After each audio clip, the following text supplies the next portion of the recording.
Halo pejuang PTN, balik lagi di Suprayonosi. Pada video kali ini kita akan bahas lagi tryout dari proses intent, yang mana kita akan bahas pengetahuan kuantitatif dari tryout ketiga pada tahun ajaran 2023-2024 sebagai persiapan kita untuk menghadapi SNBT tahun 2026 nanti.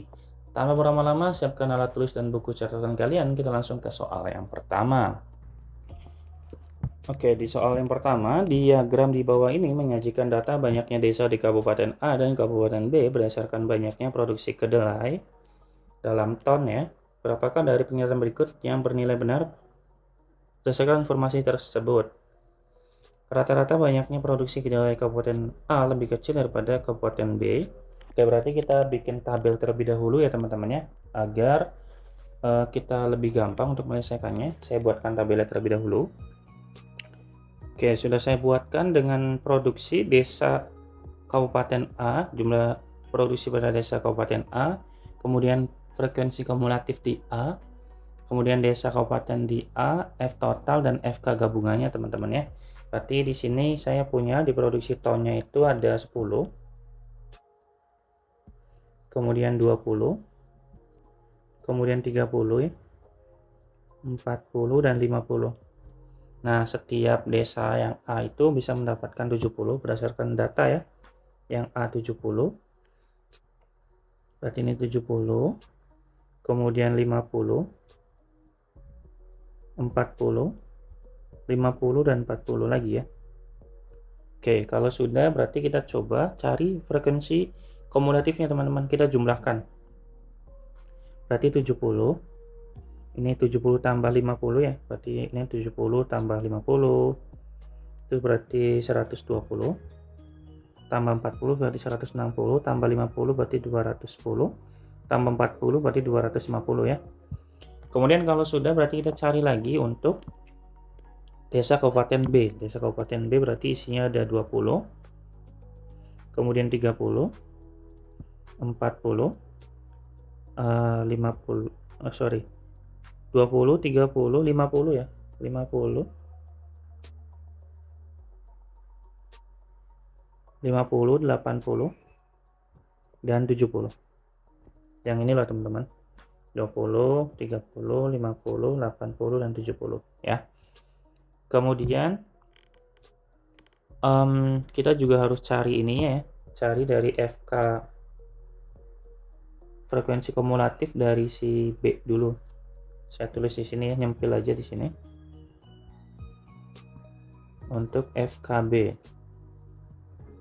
Berarti 20 tambah 20 dulu, 20 tambah 30, 50, 50 tambah 50, 100, 180 ya, berarti di sini 250 lagi. Ini hasil penjumlahannya gini loh, 20 tambah 30 yang ini, nanti hasilnya yang ini. Balik lagi ke sini. Gitu teman-teman ya. Teman-teman pasti paham lah kalau yang itu. Oke, sekarang kita cari F totalnya. Kita cari F untuk total dari, berarti kita jumlahkan antara 70 tambah 20, 50 tambah 30 sampai dengan 40 tambah 70. Berarti kita bisa punya 90 ya di sini. 90, 80, kemudian berarti 90 lagi.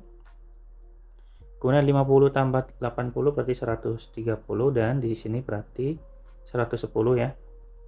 Dan kita juga cari FK gabungannya, 90 tambah 80 ini berarti 170, tambah 90 260, tambah 130 berarti 390, tambah 110 berarti 500 teman-teman ya. Oke, nah kalau sudah berarti tinggal kita jumlahkan dulu, boleh deh ini jumlah dari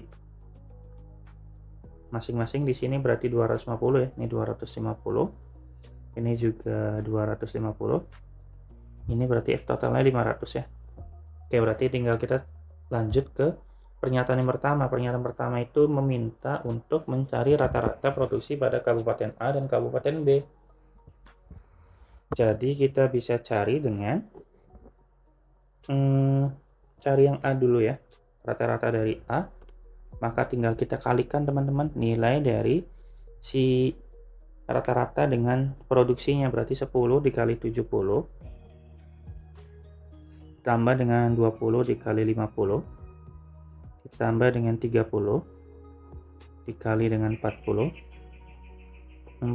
dengan dikali 50, dan yang terakhir 50 dikali 40 ya, dibagi dengan banyaknya data yaitu 250 ya. Kita ngalinya ke sini loh teman-teman, ini sama ini sama ini gitu ya. Tinggal kita hitung di sini berarti 700 ditambah 1000 ditambah 1200 ditambah 2000 ya, ditambah 2000 dibagi dengan 250. Kita jumlahkan 700 tambah 1000 tambah 1200 tambah 2000 tambah 2000 itu sama dengan 6000 ya, 6900. Ini kan kita ada punya 7 sama 2, ini pasti 9 dibagi dengan 250. Oke, maka hasilnya adalah 25 kali 25 aja 625 ya, berarti ini 27-an 27,6 teman-teman. Berarti rata-rata pertamanya adalah 27,6. Kita cek rata-rata untuk yang B-nya. Maka berarti kalau mencari rata-rata B caranya sama ya. Berarti kita kalikan antara jumlah desa dan hasil produksinya. Berarti kita kalikan antara 10 dengan 20, 20 dengan 30 gitu. Kita tuliskan dulu. Berarti 10 dikali 20 ditambah 20 dikali 30 ditambah 30 dikali 50 ditambah 40 dikali 80 ditambah 50 dikali 70 ya, dibagi dengan banyaknya data di B. Di desa B banyaknya 250 juga, maka tinggal kita bagi ya, tinggal kita hitung teman-teman. 10 kali 20 200, kemudian di sini 600, di sini berarti 1500 ya, dan di sini 3200, dan di sini 3500. Kita bagi dengan 250. 200, 600, 800 ya. Ini 32 berarti 67 berarti 9000 teman-teman ya. 9000 dibagi dengan 250. Maka kita bagi jadinya 36. Gitu teman-teman. Berarti kalau kita cek berarti X bar A itu lebih kecil daripada X bar B. Berarti pernyataan pertama betul. Oh ya teman-teman, barangkali saya salah hitung dari proses yang kita buat ini, kasih tahu di kolom komentar ya. Jadi nggak apa-apa, barangkali saya salah hitung juga kasih tahu saya aja gitu ya. Oke, berarti pernyataan satu betul. Kemudian kita cari pernyataan yang kedua. Median banyaknya produksi kedelai dari data gabungan adalah, nah kenapa saya buatkan tadi ada FKB, FKB, dan FK total, itu berfungsi untuk mencari mediannya. Maka untuk mencari median itu kan kita butuh median gabungan, itu berarti kita cari dengan data ke totalnya kan ada 500 ya. Berarti data 500 dibagi dengan ditambah 1 dibagi 2 kan ya. Karena dia genap, maka akan ada di data ke 50,5 teman-teman ya. Gitu, artinya datanya ada di data 250 dan 251. Berarti kalau kayak gitu kita bisa gunakan tadi FK gabungan yang kita buat tadi ya. Ini kan data 1 sampai 90 ada di sini, data 91 sampai 170 ada di sini, otomatis data dari 250 ada di sini nih. Ada di poin yang sini. Ya. Berarti datanya itu sama dengan 30 teman-teman. Berarti otomatis pernyataan kedua itu betul ya. Berarti mediannya sama dengan 30. Gitu. Kita nggak perlu buktikan pakai gimana-gimana, kita udah bikin tabelnya kok, jadi ya nggak usah dihitung lagi ya. Oke, kita lanjut yang ketiga. Kita diminta untuk mencari median banyaknya produksi kedelai Kabupaten B 2 kali Kabupaten A. Berarti kalau gitu kita cari median dari di A dan median di B. Untuk caranya sama ya, karena datanya sekarang 250, tinggal tambah 1 bagi 2 aja, berarti dari 125,5 ya. Ada data di 125,5. Maka kita cek dari datanya berarti 125 kan masuk ke sini nih ya. Berarti median A itu ada di 30. Kemudian sama ya 125,5 berarti data medianya ada di data ke 125,5, berarti ada di sini teman-teman. Di data nya 40, berarti di sini 40. Otomatis kalau kita cek dari sini 40 itu tidak sama dengan 2 kali dari 30 ya. Maka ini salah teman-teman. Ini salah. Maka kita cek pernyataan yang keempat, yaitu modus banyaknya produksi kedelai data gabungan adalah 40. Berarti kita cari aja dari frekuensi total yang paling banyak itu siapa. Yang paling banyak kalau kita lihat adalah 130. 130 adalah nilai dari 40 produksinya, sama dengan, berarti betul teman-teman gitu ya. Berarti pernyataan yang betul ada di 3 poin, 1, 2, dan 3. Jawabannya adalah yang D ya teman-teman ya. Ini satu soal aja udah panjang banget ya teman-teman. Ini kayaknya nggak akan sesulit ini kalau pengetahuan kuantitatif. Ini pasti harusnya sih nggak akan jadi masalah kalau di ujian ya. Karena yang model-model begini harusnya nggak akan muncul, karena sesusah ini, sepanjang ini nggak akan cukup waktunya ya teman-teman ya. Kita lanjut nomor yang kedua.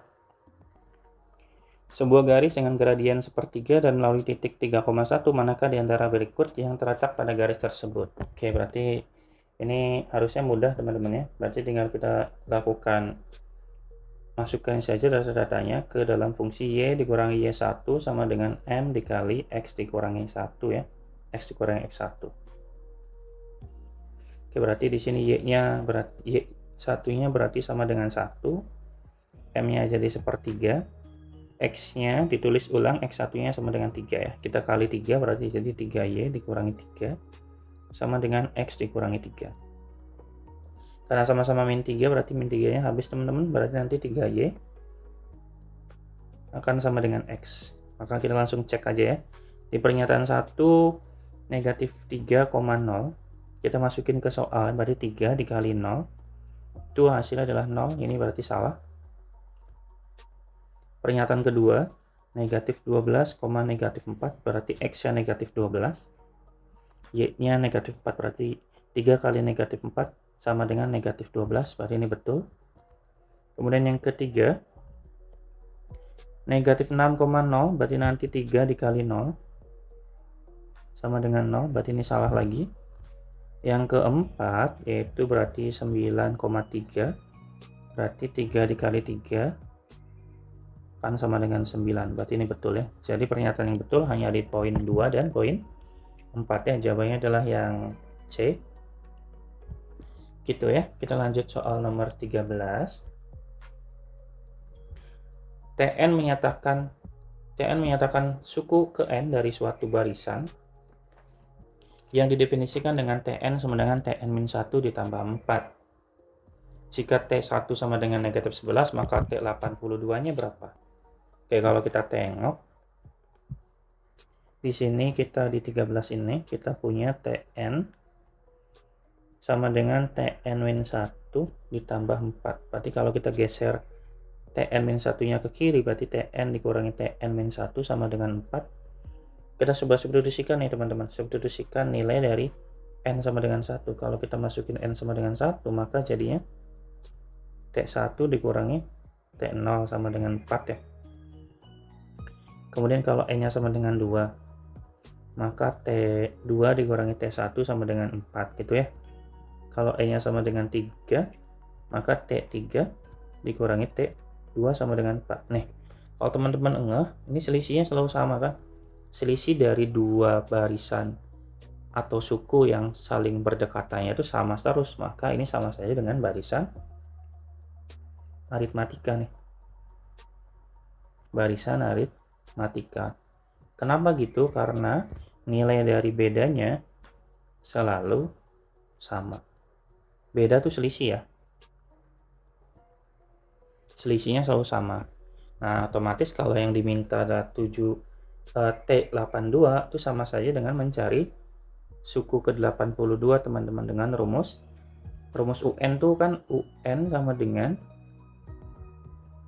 A ditambah N-1 dikali B gitu ya. Berarti dalam hal ini jadinya TN aja.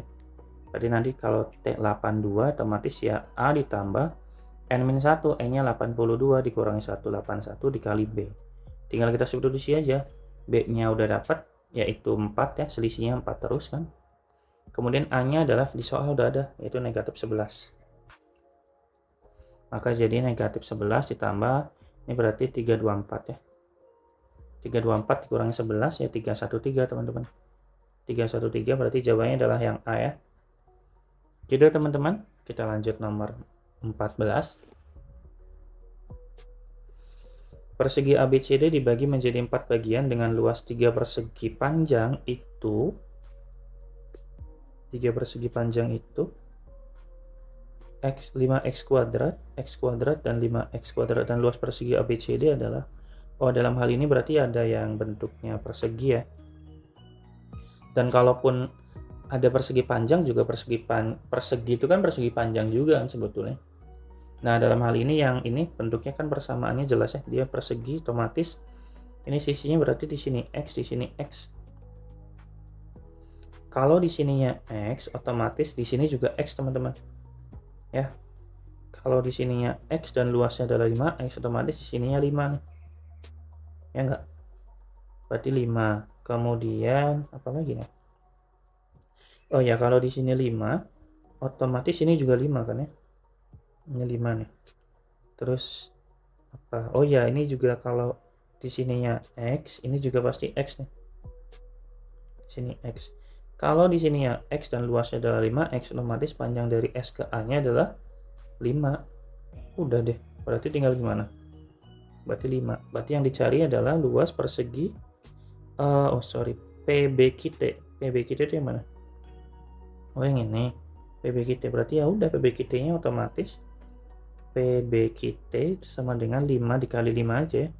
Berarti sama dengan 25. Kemudian mencari panjang X-nya. Panjang X-nya itu, panjang X-nya dapat dari mana nih? Dari sini aja nih, dari luas ABCD ya. Berarti luas ABCD itu kan, kita jabarkan dulu sebentar ya.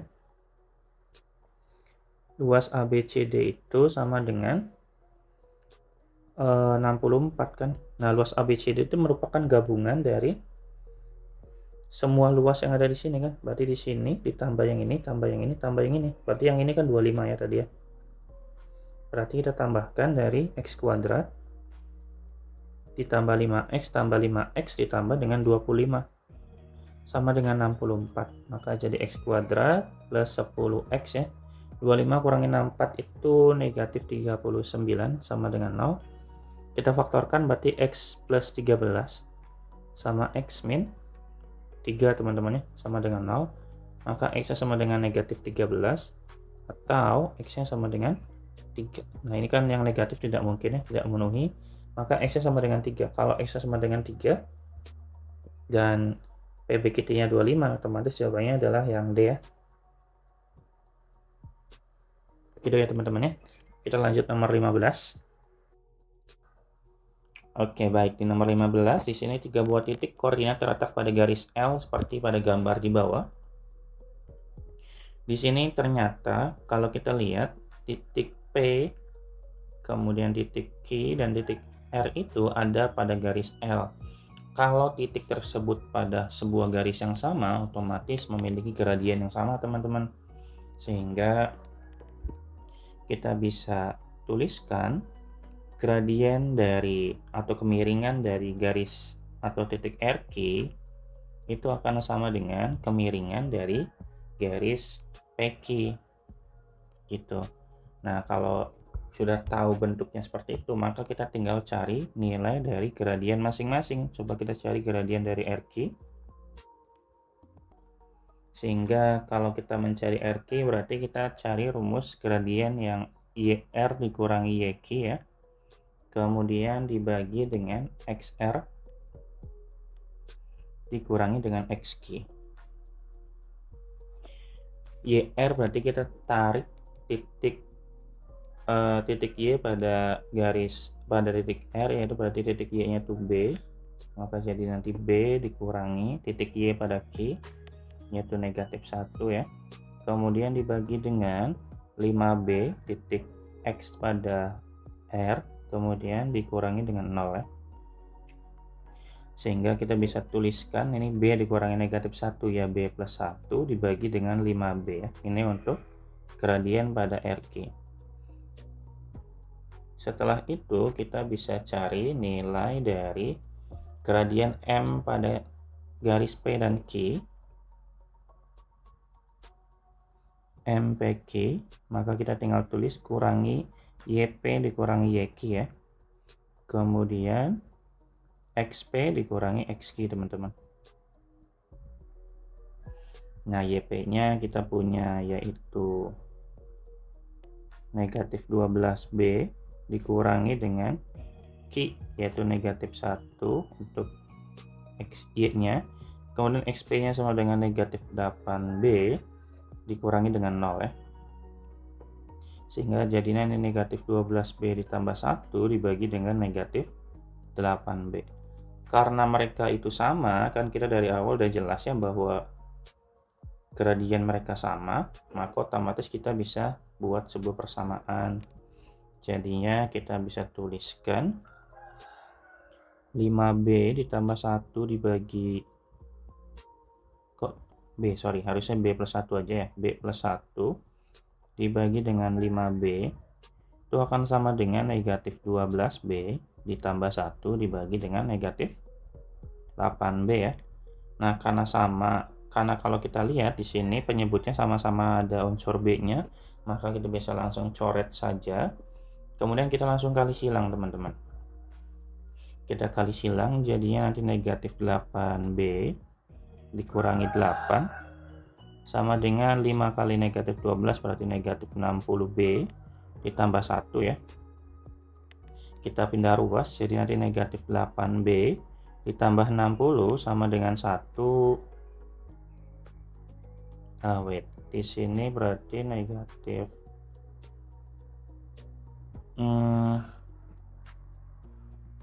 di sini kayaknya ada yang salah teman-teman, yaitu di sini kita harusnya 5-nya dikali dengan -12, kemudian 5 juga dikali dengan 1 ya. Nah, di sini kita belum ganti, harusnya di situ 5. Nah, sehingga kalau kita dapatkan 5, nanti di sini 5 ditambah dengan 8 ya. Sehingga kita bisa punya nilai dari 60B ya, berarti 52B sama dengan 13 teman-teman. Sehingga B-nya akan sama dengan 13 bagi 52 ya. Akan sama saja dengan 1/4. Kalau B-nya 1/4, otomatis kita tinggal substitusikan ke bentuk yang titik P itu. Titik P-nya kan -8B, -12B ya. Maka P-nya sama dengan -8 dikali 1/4, -12 dikali 1/4. Berarti ini sama dengan -2, -3. Jadi jawabannya adalah yang C ya. Gitu teman-teman ya. Kita lanjut soal berikutnya. Bilangan-bilangan yang dapat ditambahkan ke dalam himpunan bilangan A -2, 3, 4, 7 dengan tidak merubah nilai rata-ratanya kecuali, berarti kita cari yang merubah ya, karena kecuali. Di sini berarti kita cek dulu rata-ratanya teman-teman. Rata-rata dari si A itu berapa itu ya. Rata-rata si A itu akan sama saja dengan berarti -2 ditambah 3 ditambah dengan 4 tambah dengan 7 dibagi dengan 4 ya. Ini akan sama dengan 1 tambah 4, 5 tambah 7, 12 ya. 12 bagi 4. Maka nilai dari rata-rata A-nya itu sama dengan 3 ya. Nah, untuk mencari nilai yang dapat merubahnya otomatis sama saja dengan mencari rata-rata dari yang sini teman-teman. Cari rata-ratanya apakah sama dengan 3. Jika rata-ratanya tidak sama, otomatis dia pasti merubah nilainya. Gitu ya. Berarti kita cek di yang pertama. Di sini kita punya 1 ditambah 2 ditambah 3 tambah 4 ditambah 5 dibagi dengan 5 ya. Otomatis ini jadi 6, 4, 10, 15. 15 dibagi 5 sama dengan 3. Ini nilainya sama berarti salah ya, karena kita butuhnya yang berbeda, karena kan dia pengennya yang merubah gitu. Kalau nilainya tidak berubah kayak gini kan harusnya kalau tidak kecuali, karena kan di sini kan kecuali, maka carinya yang nilainya berbeda dengan soal gitu ya. Oke, berarti kita cari yang kedua. Ini yang kedua itu saya punya 1 ditambah 4 ditambah dengan 4 dibagi dengan 3, otomatis ini 9 bagi 3 ya, otomatis 3, ini betul juga. Kemudian kita cari rata-rata berikutnya dari negatif 1 tambah 4 tambah 6 dibagi 3 juga, ini jadi 9 juga ya, dibagi 3 otomatis 3 lagi. Kemudian yang poin keempat, yaitu saya punya negatif 4 ditambah 2 ditambah 3 tambah 4 dan ditambah 7 dibagi dengan 5 ya. Jadinya ini berarti negatif 4 sama 4 nya kan 0 ya, tinggal kita tambahkan 2 tambah 3 tambah 7 sama dengan 12 dibagi dengan 5 ya. Ini hasilnya 12 bagi 5 itu 0,6 ya. Maka nilai nggak sesuai, berarti jawabannya adalah yang 4 teman-teman ya, hanya 4 yang benar. Karena kita mencari yang kecuali ya, cari yang salah. Karena yang salah atau yang nilainya tidak sama dengan 3 kan hanya ini doang. Gitu ya. Oke, kita lanjut soal nomor 17. Di sini ada operasi kotak, saya sebut kotak aja ya, kotak dan bulat. Pada bilangan didefinisikan sebagai berikut: A kotak B sama dengan A dikurangi A dikali B, kemudian C kok bulat D sama dengan D tambah C dibagi D. Berdasarkan informasi yang diberikan, manakah hubungan kuantitas P dan Q yang benar? Oke, berarti kita cek terlebih dahulu. P-nya itu seperti ini untuk K sama dengan 2 dan K sama dengan 4, dan Q-nya sama dengan negatif 20. Berarti kita cek dulu untuk yang di dalam kurung, untuk K sama dengan 2 dan K sama dengan 4 ya. Berarti kita mulai dari 2 bulat kotak dulu. Bulat K.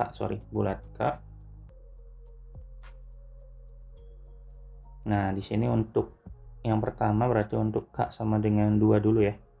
Kalau untuk K sama dengan 2, maka jadinya nanti 2 bulat, saya sebut bulat aja ya, bulat 2 itu sama dengan 2 ditambah 2 ditambah 2 dibagi 2 ya. Ini sama dengan 2 ditambah 2 bagi 2 1, maka ini sama dengan 3 teman-teman. Nah, kalau ininya 3, otomatis kita bisa langsung coba ke yang 4-nya. Berarti 4 kotak 3 akan sama dengan 4 dikurangi 4 kali 3 ya. Ini nilainya sama dengan 4 dikurangi 12, maka nilainya negatif 8 ya. Gitu. Kemudian berikutnya kita cari untuk K sama dengan 4. Berarti otomatis 2 bulat 4 itu akan sama dengan 4 ditambah 2 dibagi 4 ya. Otomatis 4 ditambah ini setengah, 4 tambah setengah itu 4 setengah ya, 4 setengah atau sama dengan 9 per 2 ya. 2 kali 4, 8 tambah 1, 9, 9 per 2. Nah, dari sini kita bisa cari berikutnya, berarti 4 kotak 9 per 2. Sehingga hasilnya nanti berarti 4 dikurangi 4 dikali 9 per 2. Ini 4-nya kita tulis ulang.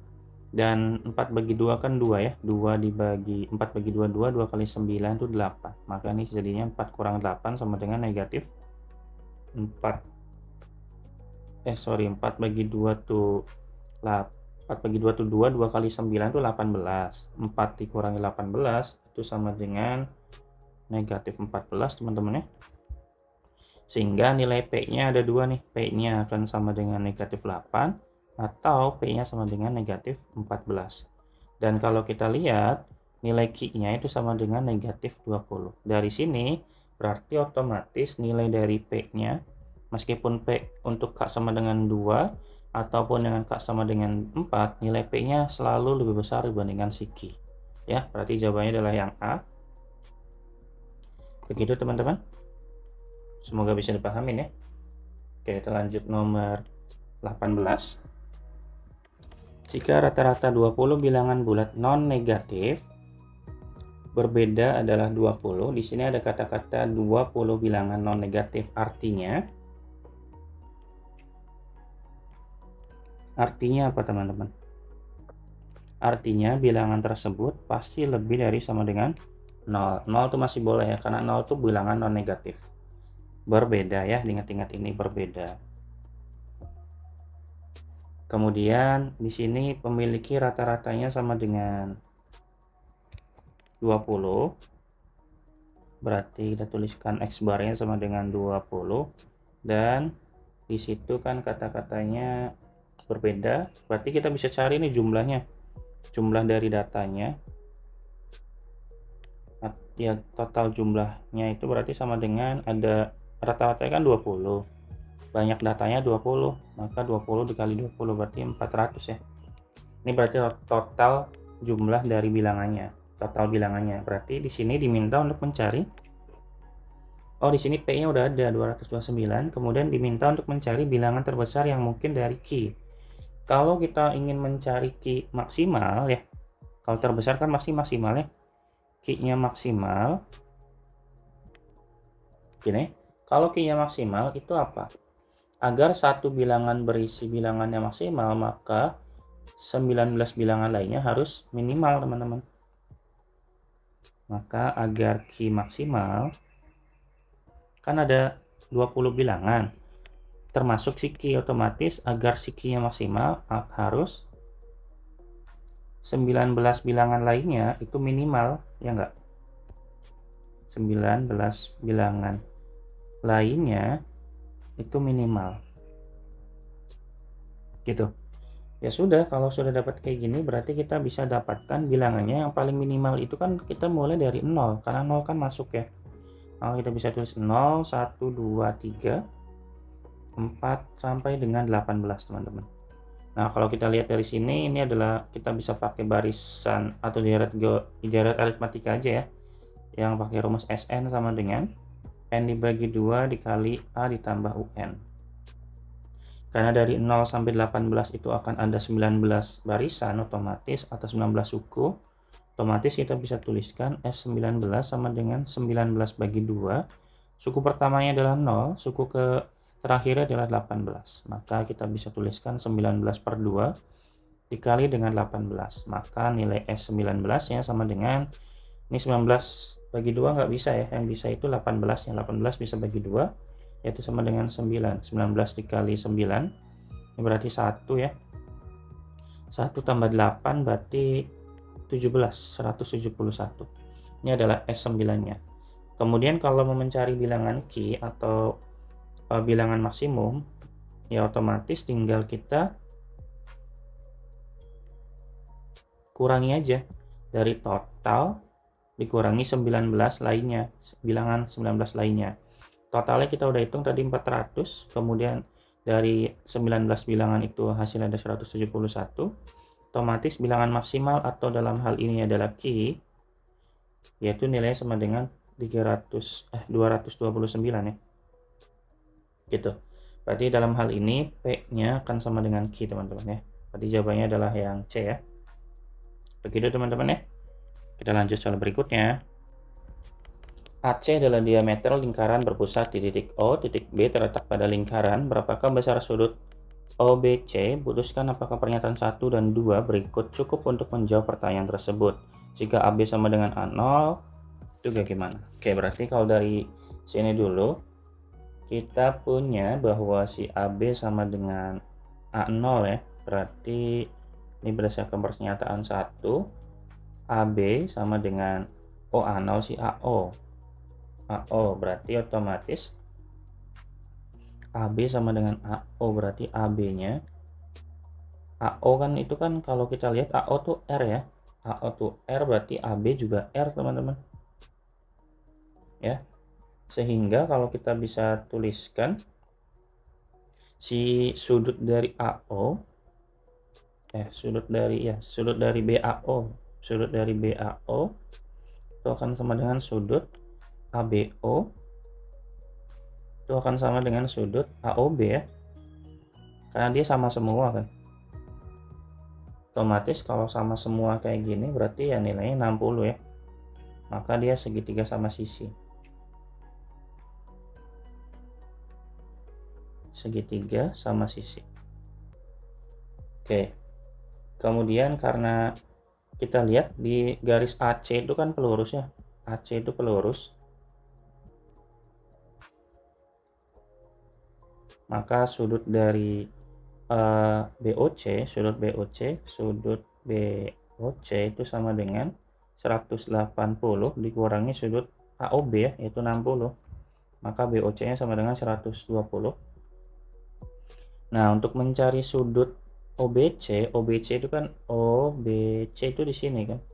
Nah, untuk mencari OBC itu kan sama saja, karena kan yang kalau kita lihat di sini kan dia jari-jari teman-teman, di sini juga jari-jari, otomatis panjang atau besar sudut OBC dengan sudut yang ada di OCB sini itu pasti sama ya. Berarti untuk mencari sudut OBC itu sama dengan 180 dikurangi 120 dibagi dengan 2 aja, karena kan sama. Maka ini berarti 60 dibagi 2 ya, sama dengan 30. Gitu teman-teman ya. Berarti pernyataan 1 cukup ya untuk menjawab soal. Kemudian kita lanjut ke pernyataan yang kedua. Di pernyataan kedua tuh katanya sudut ACB ditambah sudut ABC itu sama dengan 137 derajat. Nah, kalau 137 derajat berarti kita bisa manfaatkan informasi. Kalau kita lihat di sini kan sudut ABC, nah kita lihat dulu sebentar. Saya hapus yang ini ya, karena kan sudah tidak sesuai ya. Nah, di sini kan kalau kita lihat sudut ABC yang sini itu kan menghadap sebuah diameter ya. Kalau sebuah sudut menghadap diameter itu pasti nilainya sama dengan setengah dari sudut diameternya, atau sama dengan kalau diameter itu kan pasti sudutnya 180. Setengah dari 180 kan pasti 90, pasti di sininya pasti siku-siku teman-teman. Ya. Karena di situ siku-siku, maka sudut ABC itu sama dengan 90 derajat ya.